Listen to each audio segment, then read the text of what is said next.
आज का अपने देश में एक बहुत गड़बड़ी हुई, इंदौर में उसका संस्कार है। हर व्यक्ति आजकल पुरुष के साथ स्त्री चलती है। मीटिंग में बुलाओ तो अध्यक्ष तो मंत्री है, पुरुष है, और वो साथ में आती है क्योंकि वो जानती है, बोल के नहीं जानती।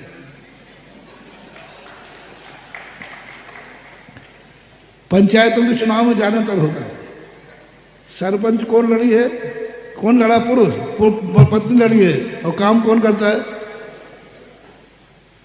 सब उल्टा होता है। ऐसा बताते हैं, एक बार कोई सरकार आई थी, नाम नहीं ले रहा हूं, प्रधानमंत्री कोई था, सब कहते कि काम तो वही करती है।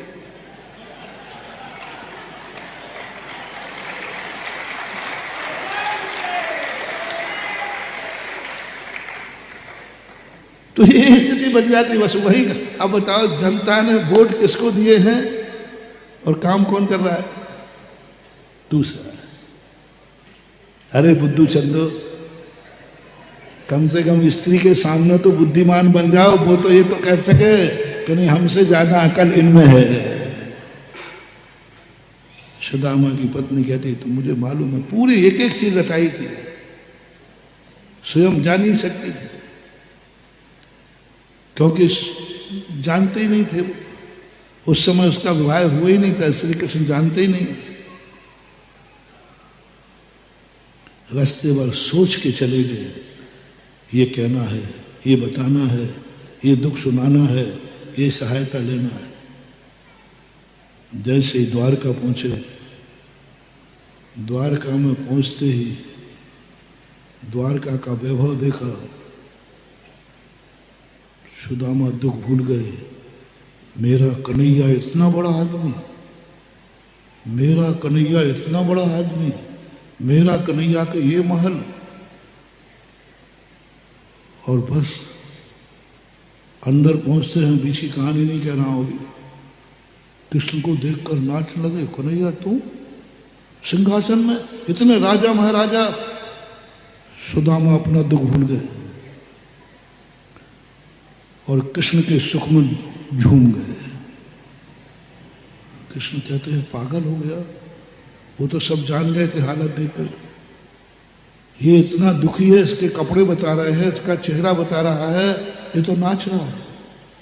सुदामा क्या बात है? बोले कुछ नहीं, आनंद आ रहा है, आनंद ही आनंद है, हमारा कन्हैया इतना बड़ा हो गया।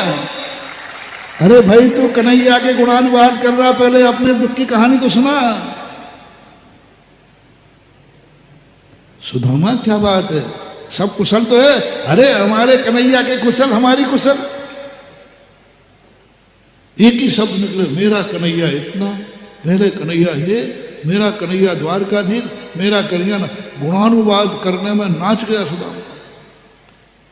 श्री कृष्ण कहते हैं, वारे मित्र, वारे मित्र, दुख की कहानी सुनाने आया था और मेरे सुख में सुखी हो गया।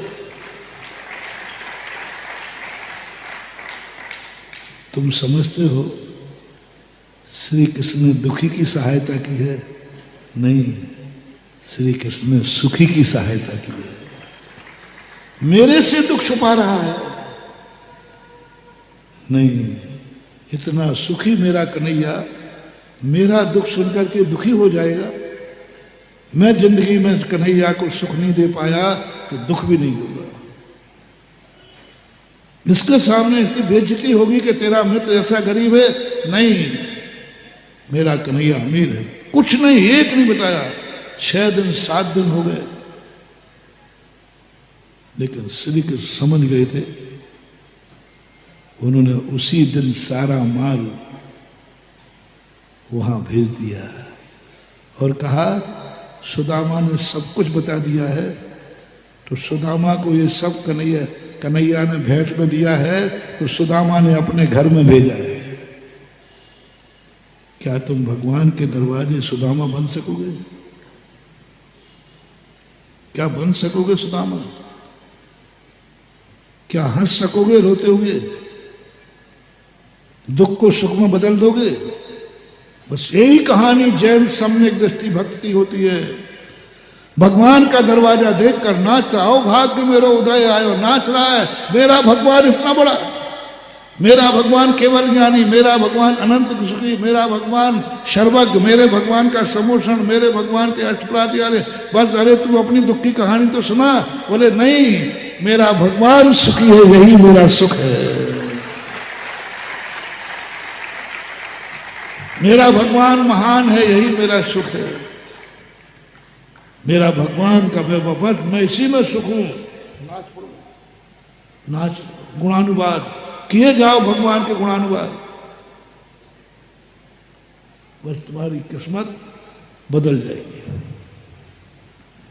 बदल जाएगी। बस तुम्हें यह देखना है कि तुम अपनों से जिनको तुम चाहते हो, क्या उनके सुख में तुम सुखी हो? क्या उनके सुख के सामने तुम अपना दुख भूल जाओगे? दो बात है। जो तुम्हारे पूज्य हैं और वो सुखी हैं, क्या उनके सुख में तुम्हें खुशी है? क्या तुम अपना दुख भूल सकते हो, छुपा सकते हो? तो छुपाओ। वो पूछेंगे भी, क्यों भाई क्या बात है, कुछ गड़बड़ दिख रहा? नहीं साहब, आपके रहते हुए गड़बड़ सवाल ही नहीं होता। भगवान आप सुखी हो? नहीं, मैं तो बहुत सुखी हूं। पर तू सुखी तो तेरा भक्त सुखी, क्या मतलब है इससे? तू सुखी है ना, लगता है तू मेरा दुख इसलिए पूछा है कि शायद तू दुखी है। भगवान कहते मैं काहे को दुखी हूं? तो जब तू दुखी नहीं हो सकता तो तेरा भक्त कैसे दुखी हो सकता है? भगवान कहेंगे छुपा लिया इसने, मात इसलिए छुपा लिया कि मैं दुखी नहीं हो जाऊं। मात इसलिए छुपा लिया, इसलिए नाच रहा है मेरे सुख में। उसी दिन से तुम्हारे भंडार भरना शुरू हो जाए।